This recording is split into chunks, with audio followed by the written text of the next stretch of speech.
হজ ও ওমরাহ পালনে আসা ব্যক্তিদের অতিরিক্ত ভিড় ঠেকাতে ভিসা নীতিতে পরিবর্তন এনেছে সৌদি আরব। ওমানে বাংলাদেশি মালিকানাধীন গালফ এক্সচেঞ্জ দিচ্ছে সেরা রেট। দেশে প্রিয়জনের কাছে টাকা পাঠাতে আজই যোগাযোগ করুন আপনার নিকটস্থ গালফ এক্সচেঞ্জে। গালফ এক্সচেঞ্জ, বাংলাদেশিদের প্রিয় এক্সচেঞ্জ। বাংলাদেশ সহ 14টি দেশের নাগরিকদের জন্য মাল্টিপল এন্ট্রি ভিসা সাময়িক স্থগিত করেছে দেশটি। এখন থেকে এইসব দেশের নাগরিকদেরকে সিঙ্গেল এন্ট্রি ভিসা দেওয়া হবে। চলতি মাসের প্রথম দিন থেকেই এই নীতি কার্যকর করেছে দেশটি। খবর ইকোনমিক টাইমস।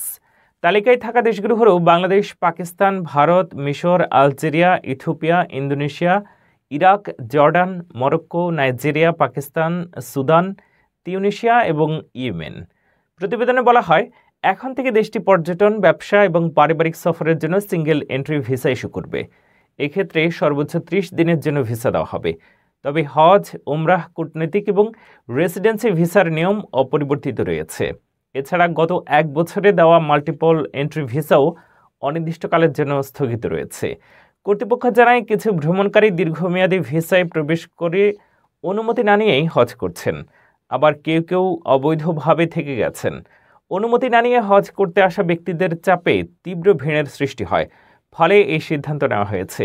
এদিকে এই সিদ্ধান্তকে সাময়িক বললেও কবে নাগাদ পুনরায় চালু হবে তা বলতে পারেনি কর্তৃপক্ষ। ওমানে বাংলাদেশি প্রতিষ্ঠান স্টার লাইফ শোরুমে পাচ্ছেন আপনার দেশ ভ্রমণে স্টার গোল্ড ব্র্যান্ডের সকল নিত্যপণ্য। ওমান জুড়ে আপনার নিকটস্থ যে কোনো ইলেকট্রনিক্স শোরুমে আজই চলে আসুন, অথবা হোম ডেলিভারির জন্য সরাসরি যোগাযোগ করুন আমাদের হটলাইন নম্বরে।